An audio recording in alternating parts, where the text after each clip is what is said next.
Welcome back to Wealth Mavericks, the podcast where we help doctors unlock the secrets to building generational wealth. And today we're talking physical fitness and how to turn it from something you have to do to something you love to do.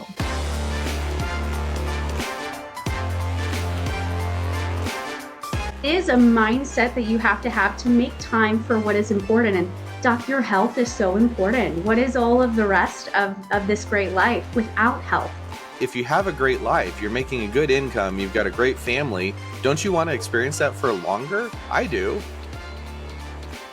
Welcome back. Today we're talking about one of my personal favorite topics, physical fitness.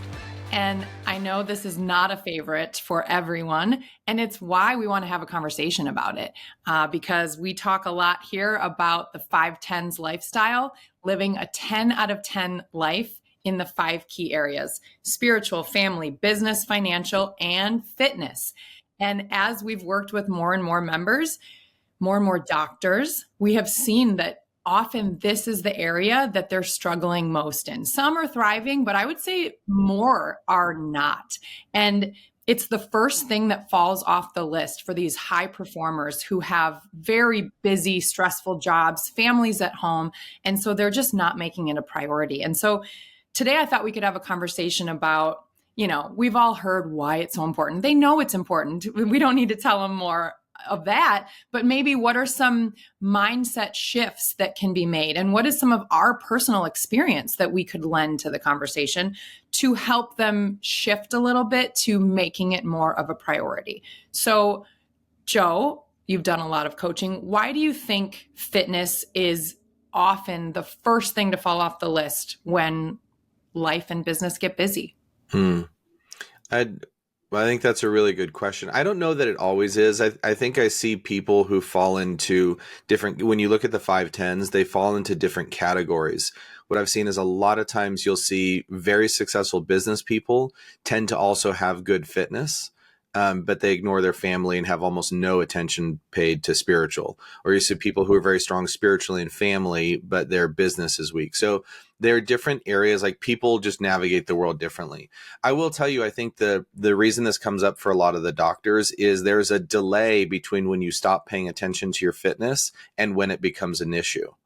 Right? It's not an immediate thing. Oh, if I go eat a McDonald's cheeseburger and I don't work out one time, then all of a sudden I collapse. That's not reality.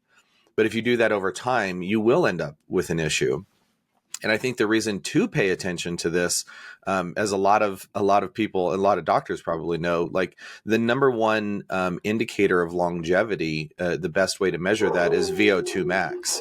So your VO2 max is really a byproduct of your cardiovascular and muscular strength, like your power outputage, if you will. And so if you have a great life, you're making a good income, you've got a great family, don't you want to experience that for longer? I do. So I think just paying attention to the fact that there's a delay. I don't know what the opposite of delay of gratification is, but it's like the delay of that impact of not paying attention to this area makes it feel not urgent. And I would just encourage you to think like it's that little bit over time that will actually create the impact that you want so that you can live a longer, better, stronger life. Definitely. And I think, Joe, a lot of our members, they're in all different fitness stages, just like everyone in life. Some are older and they're just trying to be more mobile. Others are, just trying to walk on a daily basis. Some are trying to compete in triathlons, decathlons, some amazing races. So when it comes to a lot of them, there are different stages of fitness. So there's this flexibility that people are focusing on. There's cardio health. And then also there's going to be strength and how all of those incorporate into longevity. So for a lot of our members, and from what I've seen with physicians, there are 2 main issues that really pop up a lot.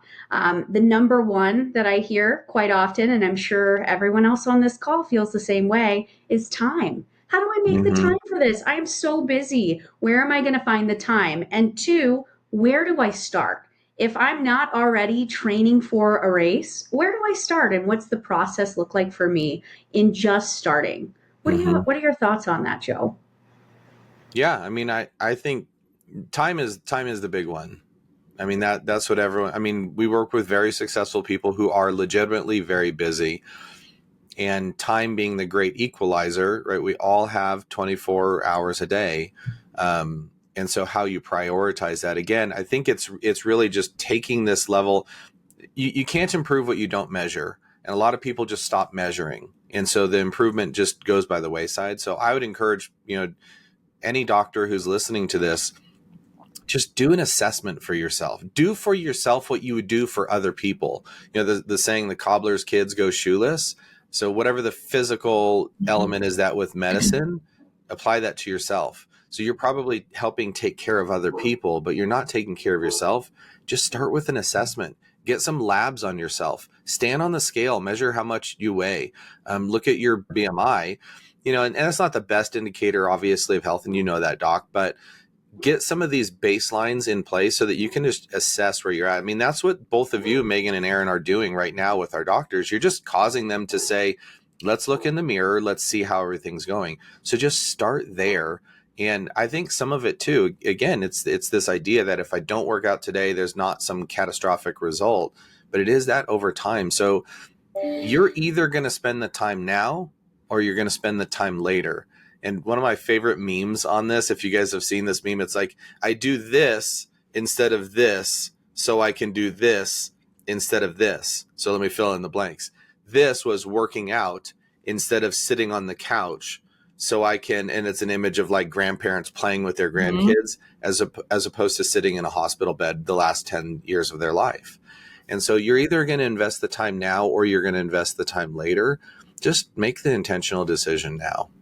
And I think that's one of the first mindset shifts that can be made, is that, you might be in a season of life where you do not have an hour to go to the gym or fit that in, but 10 minutes here or there, or going for a walk or whatever, is these little things that just like money, like the compound effect of these little things. So it's like, if you can't start with an hour, start with 10 minutes. And we've seen that with some of our members, who they used to sit down in the break room or whatever for lunch, and now they are going for a walk over lunch.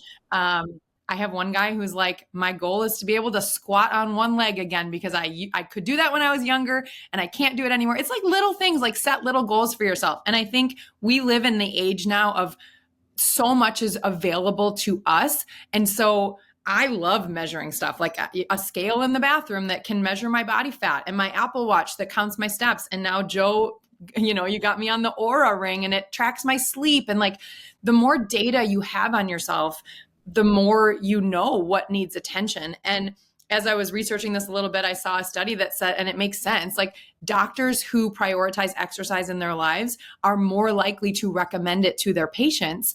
If you're not doing it, you have a hard time like telling your patients to do that. But we obviously know it's the fountain of youth. It is the thing that is going to increase our health span, not just our lifespan. So, fitting it in small pockets is a huge, huge one.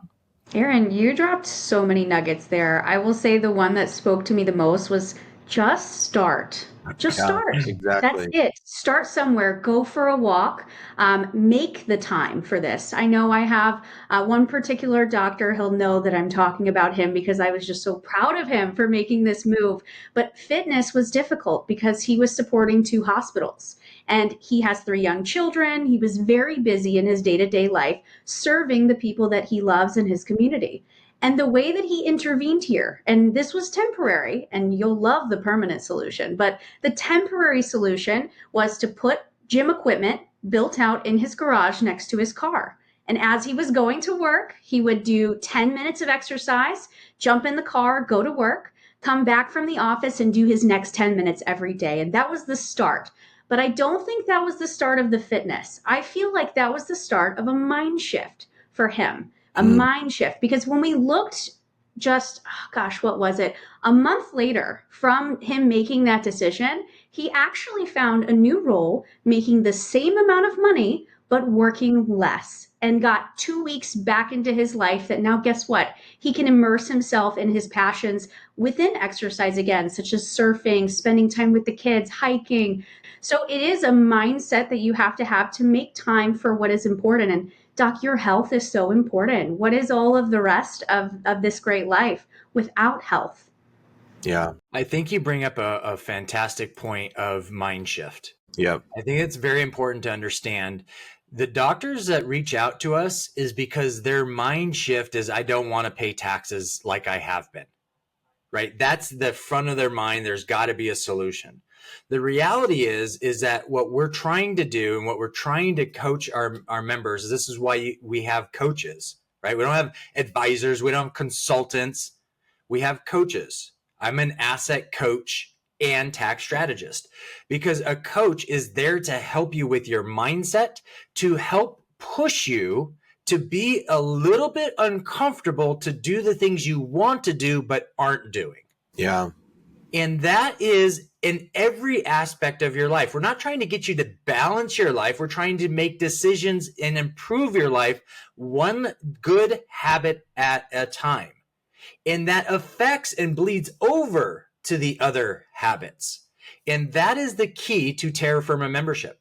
Flat out, bottom line, what we're trying to accomplish in the people who are making our lives better in serving us as a community, as physicians, to make us better. It's only right for us to take our expertise and reciprocate. Right. And I've said this to a lot of people, and I think this is really important, and it is that concept of just start. But having gone through different phases of fitness in my life, I've gone from in college, I was a decathlete, just an absolute beast of a human being, to being overweight, as life got busy, as I was building businesses, and again, bought into that excuse that I don't have time, to then dropping weight and running a marathon faster than I had 17 years before that. Like my journey has been all over the place. And I will tell you, having been on both sides of the spectrum, I would rather be out of shape getting into shape than the other way around, because mindset truly matters. Like when you're getting out of shape, your mindset is in the wrong place. When you're out of shape getting into shape and you're doing the things that you need to do, it feels amazing. And Aaron, like you said, it bleeds over into all these other areas. By the way, each of the areas of life, spiritual, family, business, financial, fitness, all do that same thing. You can be making a ton of money, making the wrong decisions and going the wrong direction. A lot of people have gone through that, right? And they're increasing debt and things are just going the wrong way. That feels terrible. It's like, I'd rather make less money and spend less so that I'm moving in the right direction. So I just believe, and Bob and I have been unified on this from day one, mindset is everything. And so you're already here, Doc. Like, take some little tidbit from here and just start with something. I will say, when you're working 80 hours a week, 70 to 90 hours a week, like, it is very difficult to do anything other than sleep and work. That's just kind of your life at that point. So are there things that you can do? For example, one of our team members, Kenny, who edits most of these podcasts, he got a standing desk and a treadmill for under his desk. And Kenny was walking, what is he walking on average, like 5 or 6 miles a day now? Yes. While working.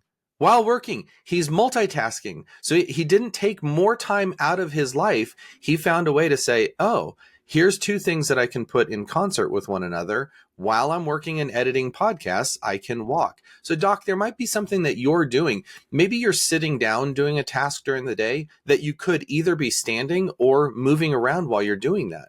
So find some way to say, okay, like Megan's point, while I go to the car, even if it's not 10 minutes, I've got to do 10 push-ups. Okay, cool. Like whatever you've got to do to sneak in that stuff over time, it all really adds up. And this goes all the way to the other end. I have to brag on my brother-in-law. He just literally, not last night, but the night before, finished a 300-mile race. And you know what's funny, you guys? The race wasn't 300 miles. It was 304 miles. Like, what? Why would they do that? You know how, like, 4 miles, think about 4 miles. Like, when's the last time you went 4 miles? Well, that was the overage on top of 300 miles that he did. So, and he had to work to that. Not easy to carve out the time to do that. Now, that's what he does for a living, so it fits in his lifestyle. But no matter where you're at on that journey, there's always something more that you can do that will push you to your new level of 10 in that area of your life. Mm-hmm. I will say it is extremely helpful to have people in your life to help support that. Mm-hmm. And so that is part of true. the mindset as well, is understanding that there needs to be people in your life to help support that. I'll give you an example. So when Joe first came to Dallas the first time, and Joe, you remember you're doing your 10-10s? Yeah. It was 10 miles for 10 days, not 10 miles in 10 days, 10 miles each day for 10 days. And I think you were on like day 8 when you came out here. That's exactly what it was. Right. And so, you know, after the day, Joe would go and run his 10. And then when he came back, I said, hey, Joe, tomorrow, why don't you just run from the office back to my house? Because he was staying at my house. It's 10.1 miles one way. And that's what he did. After we were done for the day, he gave me his clothes. He went and we had dinner ready for him when he got back, and that was that, right? So having people in your life to support that, I didn't say, boy, that would suck if you didn't do your 10 miles, or why? No, you're here in Dallas. Take the day off. Do it when you get back home. No, it was, hey, here's how you can do it and still keep up with your goal, right? So I think that's important for our docs to understand, is that in our life, and tell people you're doing it. Yeah. Yeah. And there is an inspiration factor to your spouse, to your kids. Like, so many of our doctors are leaders in their practice or their office. Like, when people see you doing something, they're going to be curious. They're going to be inspired to do it. And I know for a few of my members, I love that I've been able to, like, they're doing the work, but I just love that I planted that seed there, because they'll tell me, like, okay, ever since we talked, I've been working out every day. And I've had a couple ask, like, how did you get to that point? Because I have built a very good fitness life, but it was not always like that. I used to hate it. I used to think this is just something I have to do if I don't want to gain weight or whatever. And I had this one friend in my life who I always talk about, and she had been an athlete and she had a lot of kids and a job. And yet she's like, I crave exercise. If I don't do it every day, I don't feel like myself. And I thought she was like an alien, a freak. I'm like, how do you feel that way? But I wanted to be like that. Yeah. And so I started putting in the work without wanting to do it, but just knowing I want to be like that. And it's like, we talk about having a vision. And for her, or for me, seeing her helped me have that vision. And now the past like 6 or 7 years, I've been that person for other people, like she was to me. So I think people see, the wealthy, and they're like, I want to pay less in taxes. I want to build it's the same thing with fitness. And so you can be that for someone else. So just like pick someone who inspires you and kind of copy what they do. And then your mind, your brain changes along the way. Mm-hmm. And what is that statement where people talk about you are who you surround yourself with? Yeah, exactly. You guys heard that one? So you are who you surround yourself with. Imagine you surround yourself with healthy and fit people that are making lots of money. Guess what? You're going to become one of those people if you aren't already. So the people you surround yourself with is everything. And there's so many statistics to show that out there. There's also a great statistic around family and incorporating your children and your spouse into your workout regimen. Create this community of wellness and fitness in your life so it doesn't feel like a task or a chore, but rather it feels like your everyday process. And it brings joy, health, and wellness. I remember the other day I saw something, and it ties just so well into this, Joe, before I hand the mic off to you to talk a little bit more. But I saw this monk, okay? And this monk was talking about problems and how not just in America, but in the world, we have so many problems until something happens with our health. And then we have one problem. That's so true. One problem that we have to solve. So instead of maybe making sure that, all of your other problems are solved, make sure that your health is a priority so you don't get to that place of feeling like you have this one astronomical problem, because it is so solvable to just simply put it first. Yeah. It's really interesting. So Aaron mentioned the Oura Ring earlier. Literally yesterday morning, I woke up, and on the app, I like to check my sleep metrics and all that kind of stuff. And it said, be cautious. And I was like, what? It's the first time I've had this ring for a while. It's the first time that it popped something up that said, be aware. It was picking up symptoms that that would indicate that I might be getting sick or something like that. So normally what my wife and I will go to the sauna and we'll work out. So I did some research. I'm like, if I'm getting sick, should I go to the sauna? It's like, well, there's no benefits to it. Like maybe just chill today. So I think having those indicators, and Megan, you said it really well.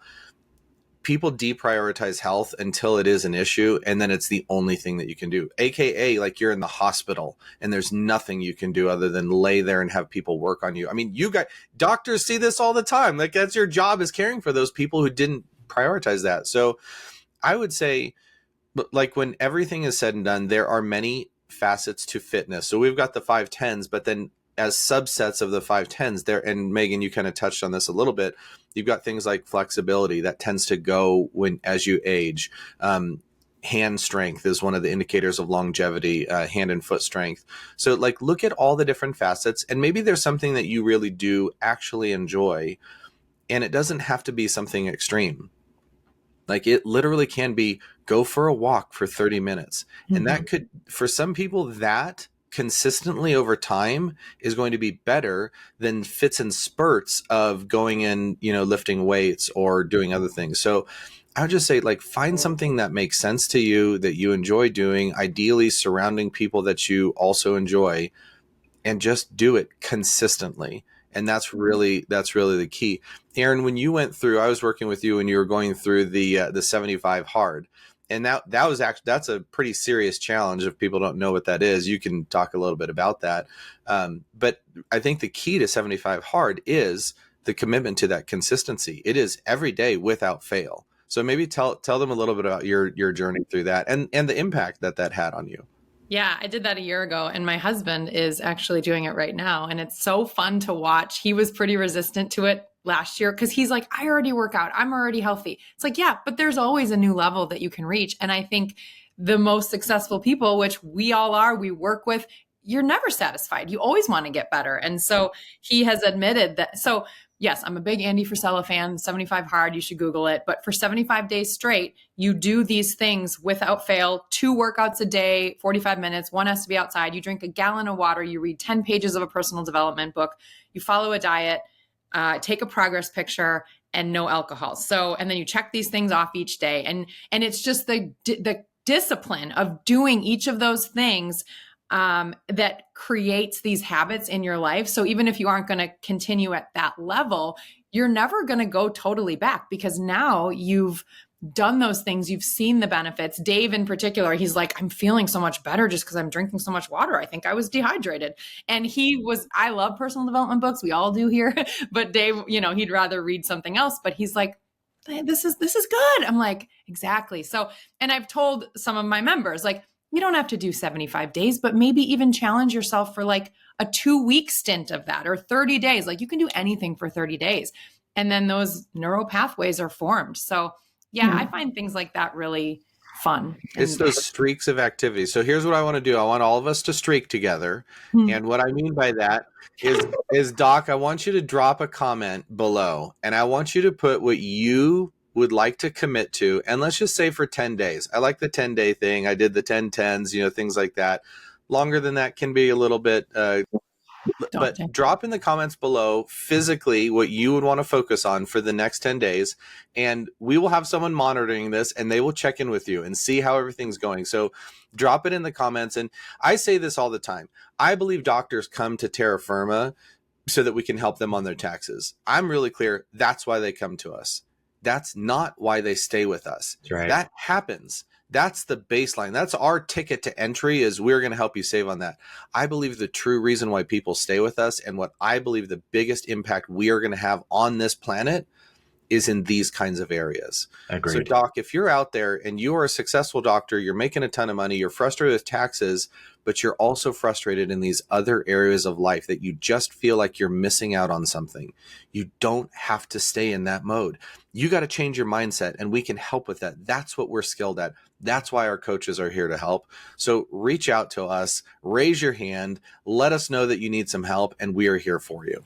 Woohoo. I say don't forget to keep it fun, Joe. Like Aaron said, you can keep exercise fun. It doesn't have to be walking, lifting weights. If that's a drag to you, going on a run, if that's a drag to you, don't do it. You can ride a horse, ride a bike. You can climb a rock wall, do jujitsu, surf. I have one member who just loves to surf. And I think at the end of the day, incorporating these activities where you have community, you have fun, is where exercise no longer feels like that drag, like it does for a lot of people. Or have an identifier. Like, I will tell you, my most recent weight loss journey all stems around something that you all can guess, which is skydiving for me. Right? Yes. When you skydive, the more you weigh, the less fun you can have on the parachute because your wing loading is off. And so I'm like, I wanted to drop down to a different size parachute. And therefore, in order to do that safely, I needed to lose weight. So I've lost like 18 pounds in the last 3 months. But the drive, and it's not necessarily because it's fun. So sometimes fun is the key, but sometimes it's just, what's your challenge? Like, what's the challenge that you're looking for? And that doesn't have to be a permanent and forever challenge. Like my brother-in-law running this 300-mile race, he's not going to run as many miles in the future as he does per day now, or as he has leading up to the race, because he had this big challenge. And I promise you, it was not fun for him. So sometimes fun is the key, but sometimes it's like, what's that challenge? What's that driver? You know, one of the books that Bob talked about recently, The Comfort Crisis, phenomenal book, Doc. If you haven't read that, read that book. A lot of challenging things in there. But it's sometimes just set that thing that maybe doesn't even feel possible and work slowly towards that. Yeah, like a David Goggins. Read David Goggins' book. If you haven't, you'll understand why sometimes things are not fun. But just getting started can be fun. But once you really get into this space of wellness all around this 10-10s lifestyle, you'll find that challenging yourself to become better, it is just what's so great about this life that we live. It's like addicting. It's like a really good addiction. Yep. Well, thank you guys. I love being surrounded by people. Like, we can just talk about this all the time. And I love being surrounded by a team who cares about this so much and values it so much. And Doc, we hope you enjoyed the conversation. We look forward to having more. Thanks for joining us. Until next time, go be a Wealth Maverick.